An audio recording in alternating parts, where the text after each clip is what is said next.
بسم الله الرحمن الرحيم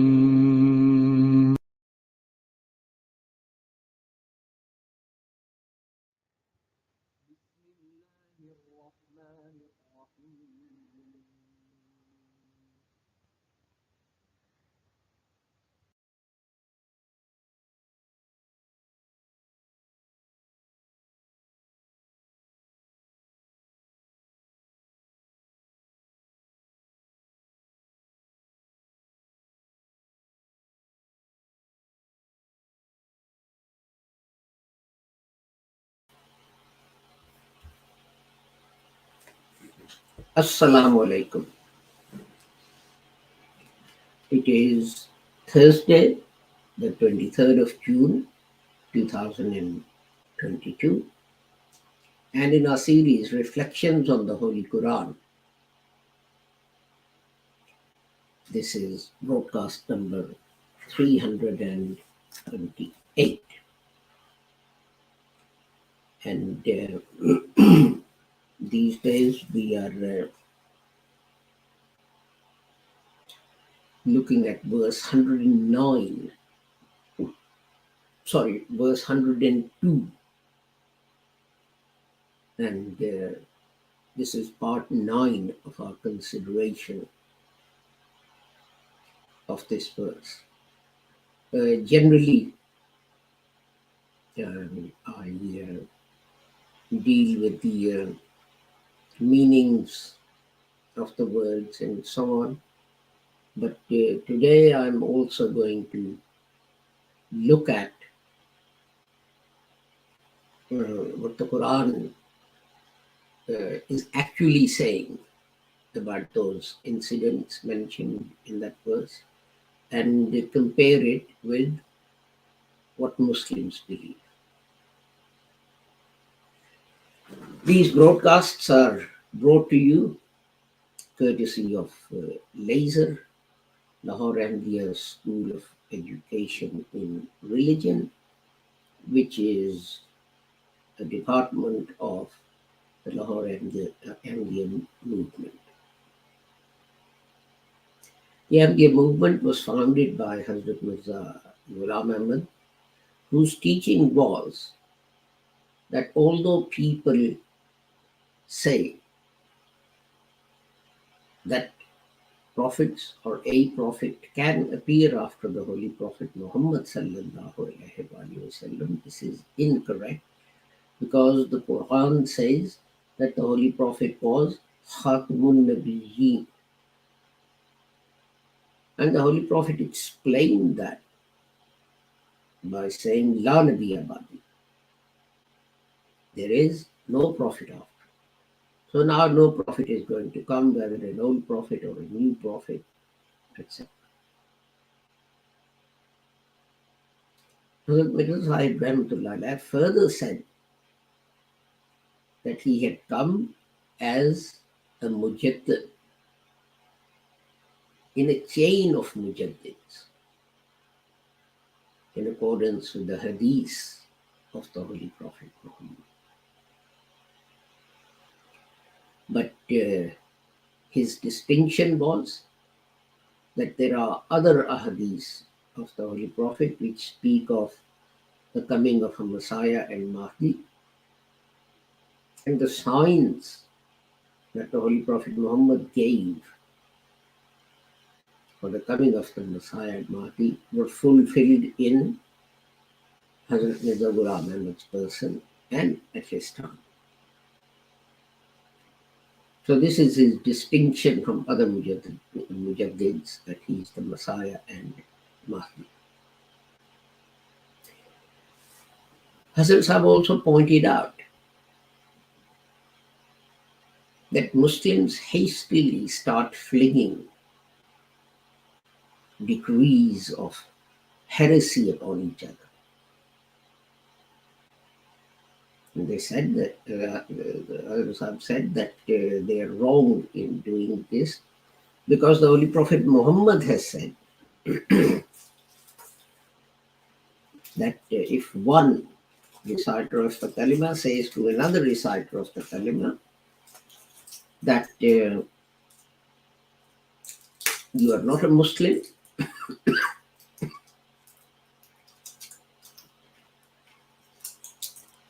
then this decree of heresy falls upon the person saying it.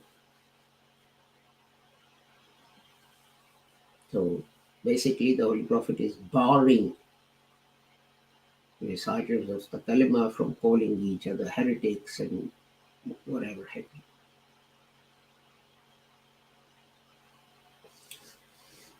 you. Hazrat Mirza Ghulam Ahmad also taught that although other people say that some prophetic revelation has been missed out from the Holy Quran, and some prophetic revelation which is in the Holy Quran has been abrogated or cancelled. Its command no longer applies. As Sahib said that this cannot be correct because in the Holy Quran, Allah writes that He has revealed the Holy Quran and He is its guardian. So when God Himself is guarding the Holy Quran, how can it be that some prophetic revelation has been missed out from it and some that is in it is cancelled? Hazrat Mirza Ghulam Ahmad also taught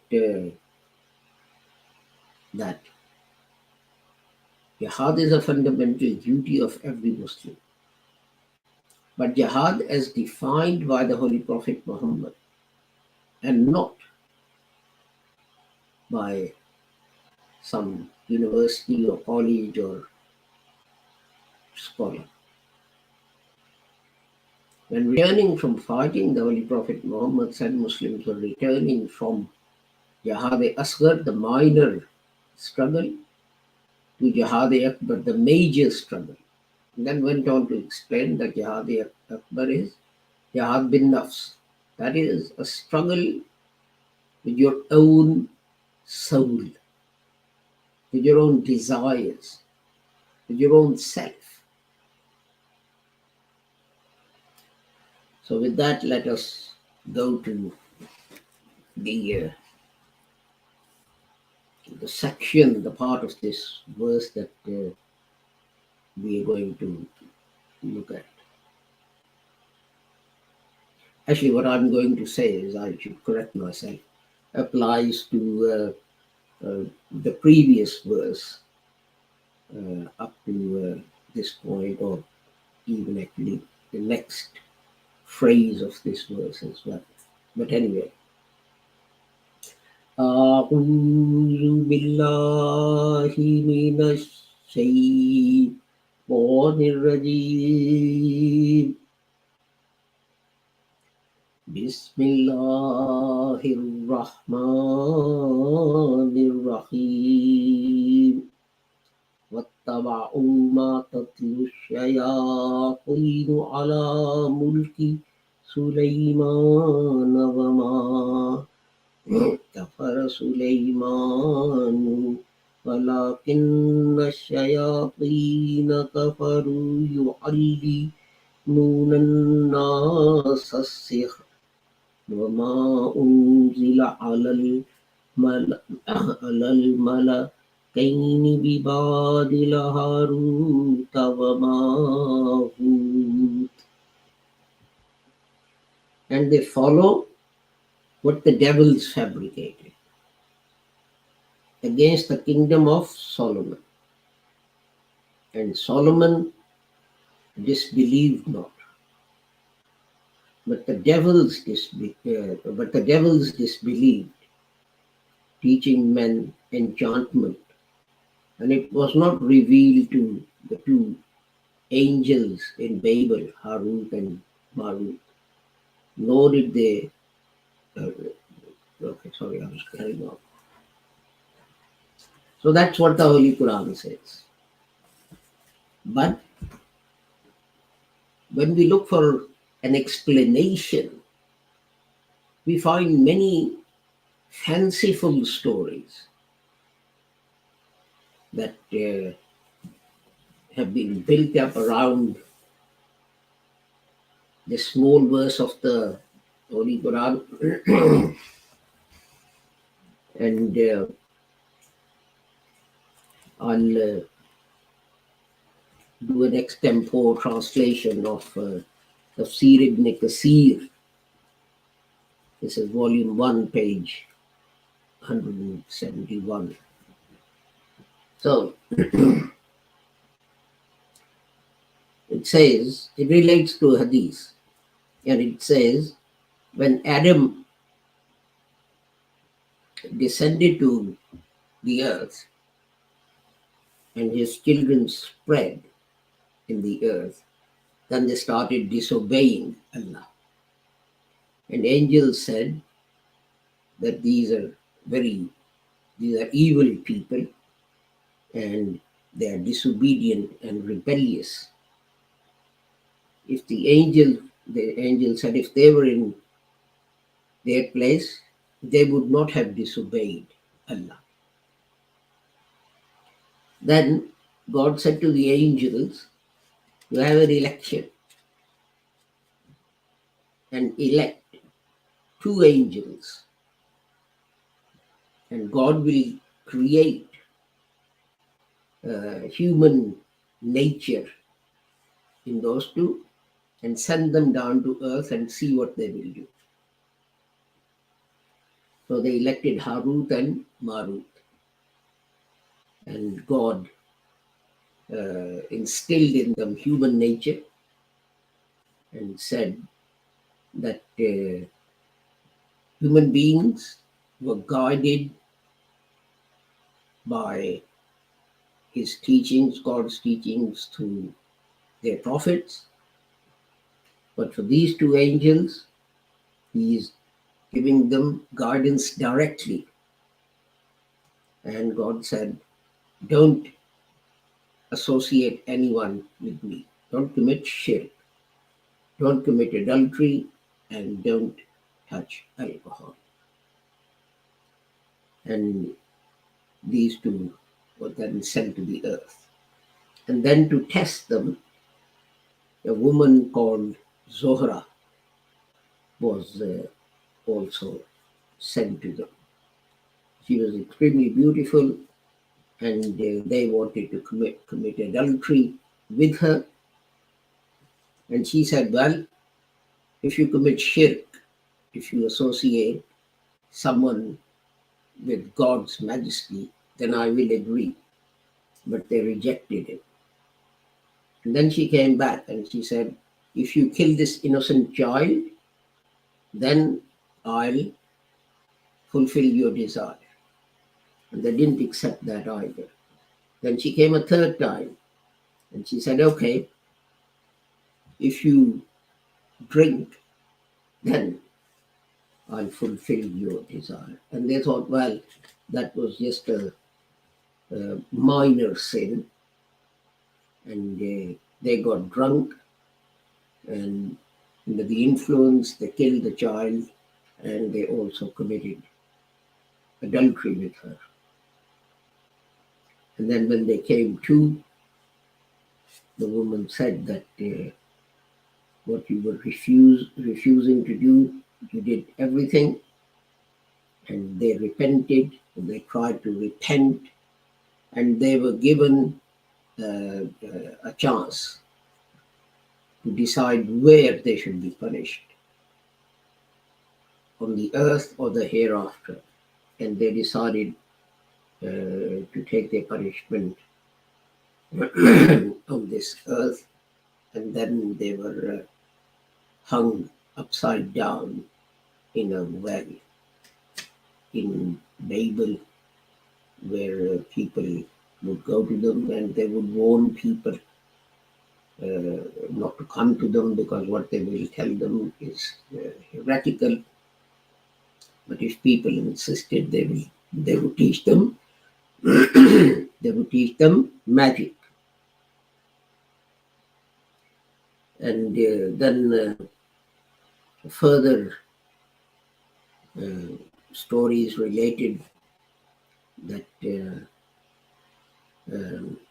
Hazrat Abdullah bin Umar Razillah Ta'ala asked Hazrat Nafia, is a star called Zohra. Remember that woman's name was Zohra, who misled the two angels. Has it appeared? And he said no. Then he asked 2 or 3 times. And then when it had appeared, then Abdullah bin Umar cursed it. And Hazrat Nafi said that, why are you cursing this star that appears and sets as Allah commands? And Ibn Umar said that, gave the reason. And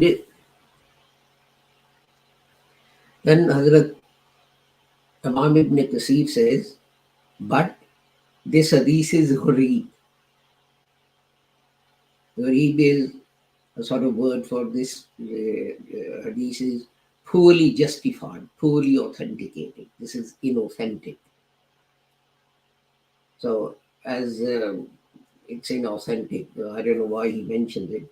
And then he says it's a possibility that it is an Israeli, they're called Israeliyat tradition.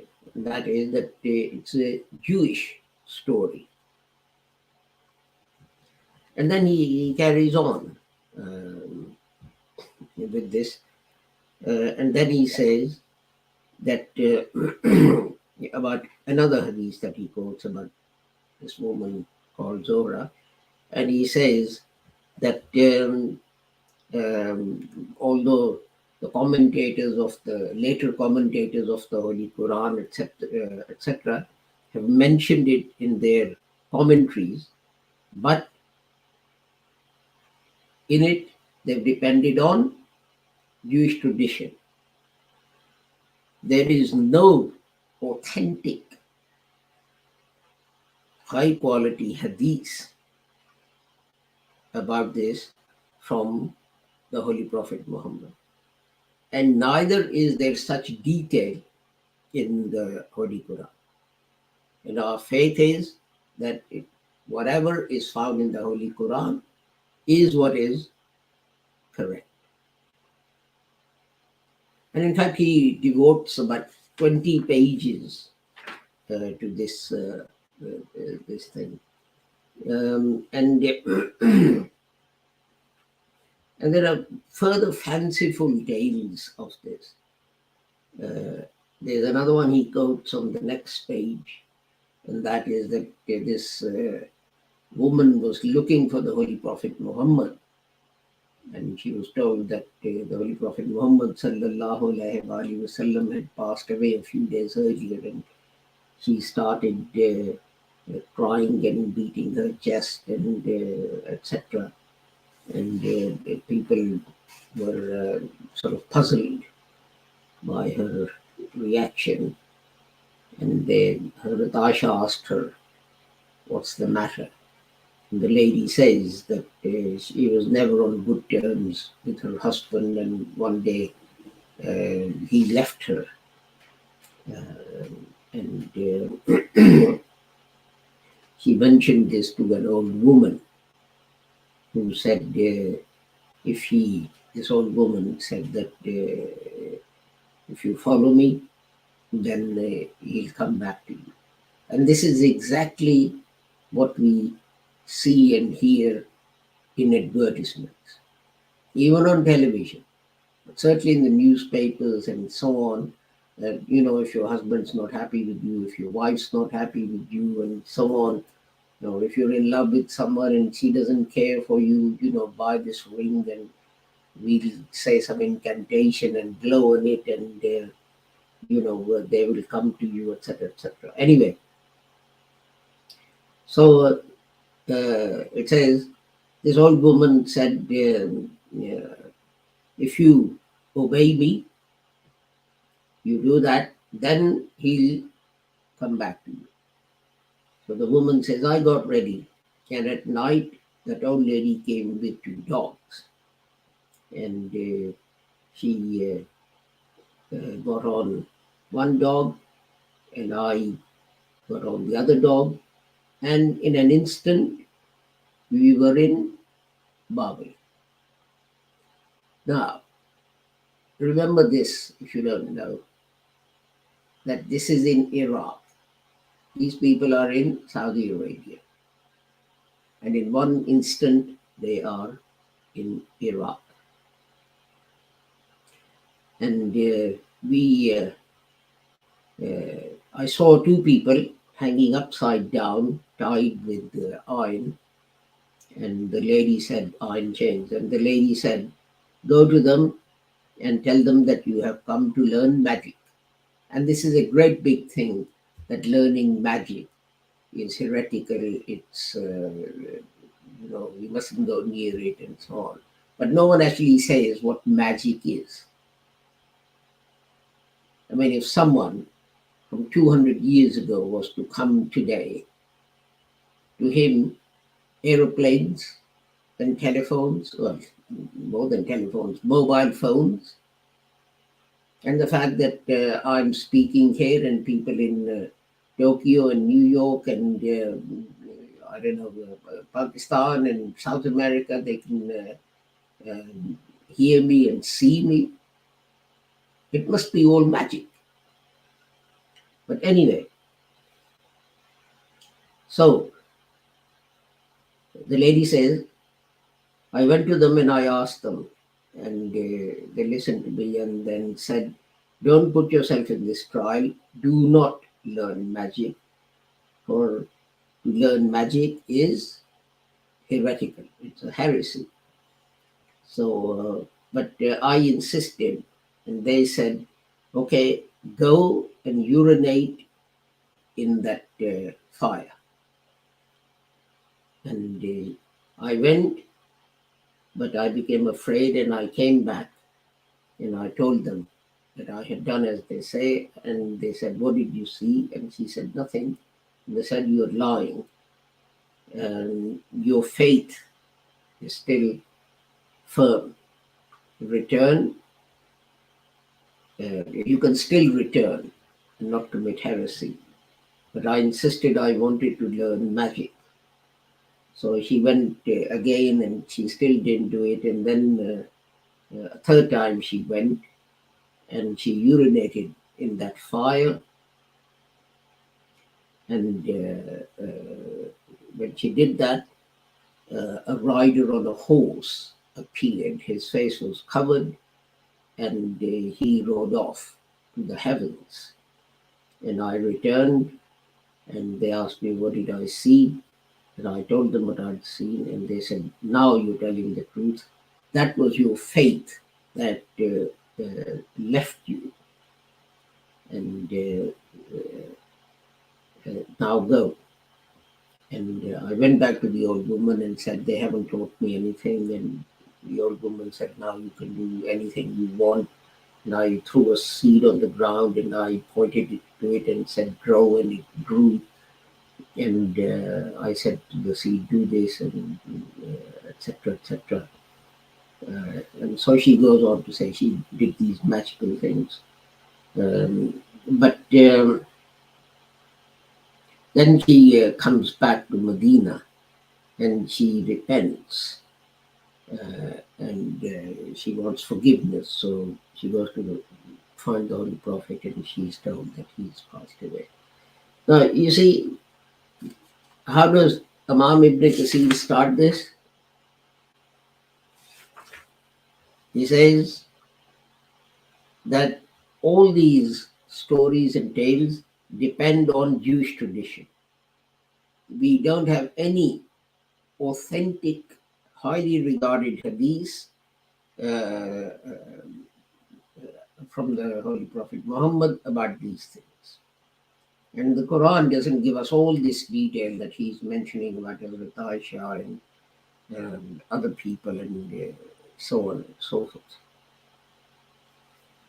And he says, it's enough to us to believe and have faith in what the Quran says. So, I mean, that is the tragedy.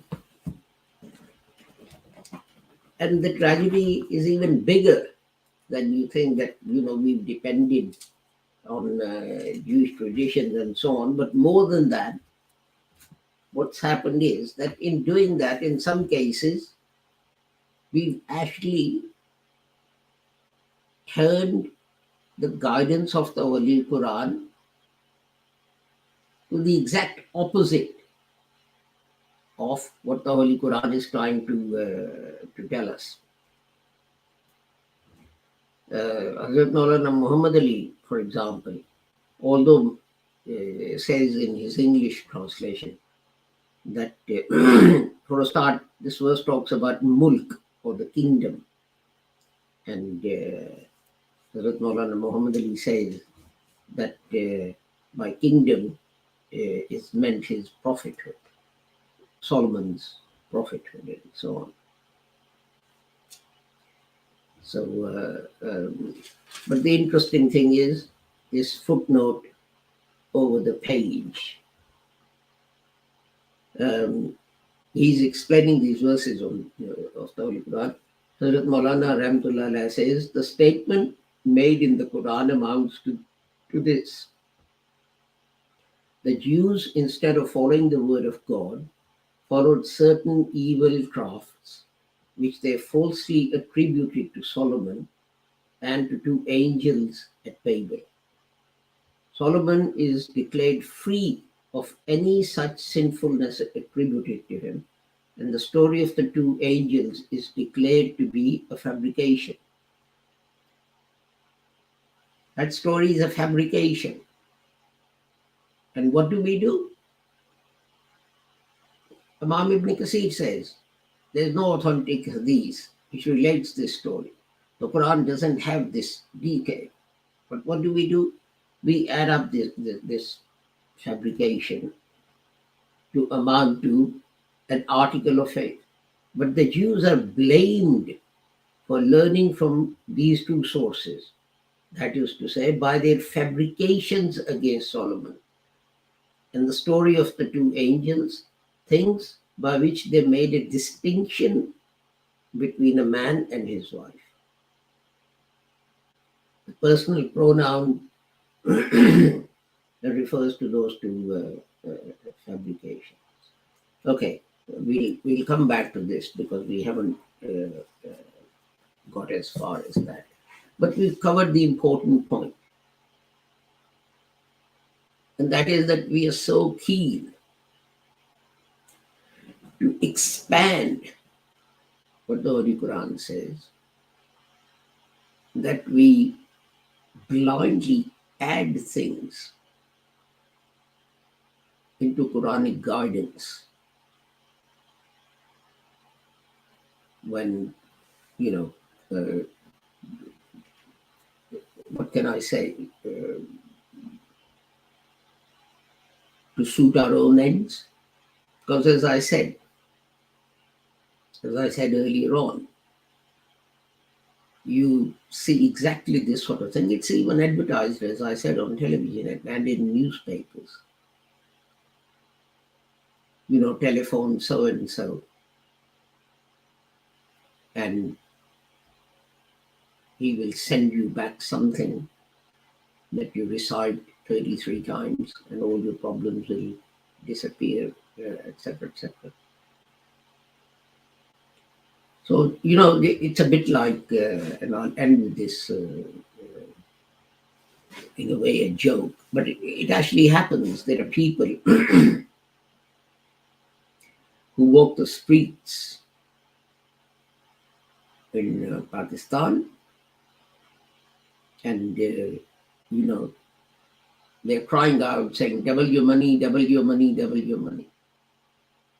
And people come out and someone would give them a 10 rupee note and they'll go abracadabra, abracadabra, and so on, and then hand it back to them, and it's 20 rupees.